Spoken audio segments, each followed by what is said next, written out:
2009 मध्ये युती असताना देखील मला गुहागरमध्ये भाजपानेच पाडलं, हे वास्तव आहे. आणि आता देखील युती असताना कळतं आम्ही इतका मोठा निर्णय घेतला, विश्वासानं भाजपसोबत आलो आणि म्हणूनच मंत्रिमंडळ झालं. आता माझ्या मुलाच्या मतदारसंघामध्ये पुन्हा बांधकाम मंत्री चव्हाण आणि त्यांचे भाजपचे कार्यकर्ते इथं बजेटची कामं आणून भूमिपूजन आणि उद्घाटन स्थानिक आमदार बाजूला ठेवून करतायत. हे तर पुरस्कार त्रास देत आहेत. हे असं असेल तर भविष्यामध्ये भाजपवरती कोणी विश्वास ठेवणार नाही. याची दखल वरिष्ठ पातळीवरून भाजपच्या मंडळींनी घेतली पाहिजे असं माझं प्रामाणिक मत आहे. आम्ही मोदींकडे बघून आलोय, आम्ही शहाजीकडे बघून आलोय. मागच्या निवडणुकीमध्ये काय झालं मला माहित नाही, पण पुन्हा जर आमचा विश्वासघात झाला तर माझंही नाव रामदास कदम आहे, मी आज सांगतोय. प्रत्येकाला आपापल्या पक्षाचं काम करण्याचे अर्थातच अधिकार आहे. त्याबद्दल सन्माननीय गोव्याचे मुख्यमंत्री प्रमोद सावंत यांनी इथे येऊन सभा घेतली, त्याचं मला काहीच वाईट वाटायचं कारणच नाही. शेवटी त्यांना देखील अधिकार आहे त्यांचा पक्ष वाढवणं. परंतु सभा घेत असताना तिथे काही शिवसेनेच्या 2 पदाधिकाऱ्यांचे देखील तिथे प्रवेश घेतले गेले, जे आज माझ्यासोबत काम करतायत. तर अशा गोष्टी नको घडायला. ज्यावेळेला आपण एकत्र मिळून काम करतोय, महायुतीमध्ये आज आपण चांगला समन्वय ठेवून आपण काम करतोय, तर जर का आमचेच कार्यकर्ते जर का पुढायला लागले. Maharashtra Deputy Chief Minister Devendra Fadnavis has also reacted to Sena veteran Ramdas Kadam's warning. He says BJP has always respected Shiv Sena and it made Eknath Shinde the Chief Minister despite having more number of seats in the assembly. असं आहे की मी इतके वर्ष रामदासबाईंना ओळखतो. अशा प्रकारचे statement करण्याची त्यांची सवय आहे आणि टोकाचं बोलण्याची देखील त्यांची सवय आहे. कधी कधी रागाने देखील ते बोलतात. भारतीय जनता पक्षाने शिवसेनेचा सन्मानच केला आहे. त्यांनी हे लक्षात घेतलं पाहिजे. आम्ही 115 आहोत, तरी देखील आमच्यासोबत आलेल्या शिंदे साहेबांना आम्ही मुख्यमंत्री केलं, कारण खरी शिवसेना आमच्यासोबत आली याचं आम्हाला समाधान आहे आणि आम्ही भक्कमपणे शिंदे साहेबांच्या पाठीशी उभे आहोत.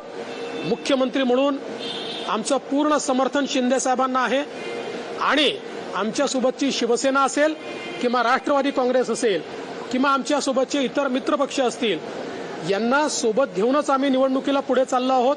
त्यांचा पूर्ण सन्मान आम्ही ठेवणार आहोत. आता हे ठीक आहे की अनेक वेळा अनेक लोक थोडं आमचं लक्ष वेधून घेण्याकरता किंवा आपलं महत्त्व पटवून देण्याकरता वेगवेगळ्या टोकाच्या भूमिका बोलतात. आमच्यासारख्या मोठ्या लोकांनी आणि मॅच्युअर्ड लोकांनी त्या गंभीरतेने घेऊ नये. So that's the kind of reaction coming in, but it's not just Shiv Sena. The NCP also seems to be mounting pressure on the BJP over seats. Senior NCP functionary Chhagan Bhujbal reiterated that both the NCP and the Shiv Sena should get the same number of seats. त्यांचे आणि आमचे सारखेच आमदार आहेत. त्यांचे आमदार खासदार जे आहेत हे बीजेपी आणि मोदी साहेबांची जी लोकप्रियता त्यांची सुद्धा मतं घेऊन ते निवडून आलेले आहेत.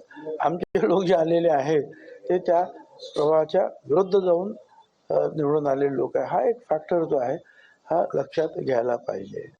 Let me quickly go across to Arunil joining us with more details. Arunil, a warning of sorts coming in from Ramdas Kadam and from Chhagan Bhujbal. The two allies of the BJP in Maharashtra most certainly feel insecure, and all of these cracks that seem to be emerging now are over seat sharing talks clearly.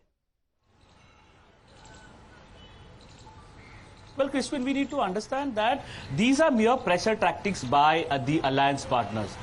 Ramdas Kadam basically is saying this because BJP has made a decision to field Narayan Rane in the traditional stronghold of the then Shiv Sena, which is the Ratnagiri Sindhudurga belt. And that is where Ramdas Kadam, who's from that region, his son himself, Yogesh Kadam, is an MLA from there, one of the MLAs.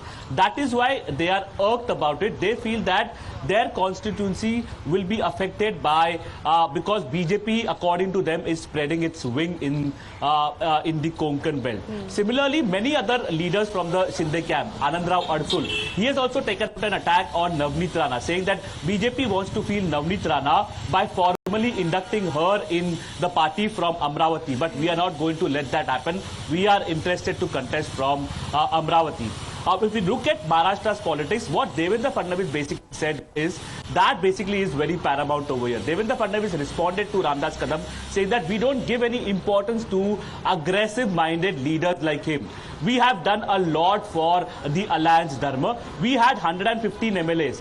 Less than half of it Eknath Shinde had, but yet we made him the CM of Maharashtra. So we have diligently followed the alliance dharma. So Now all the comes mission down is to essentially across- everyone, part of the alliance wanting the bigger share of the pie, the bigger slice of the pie.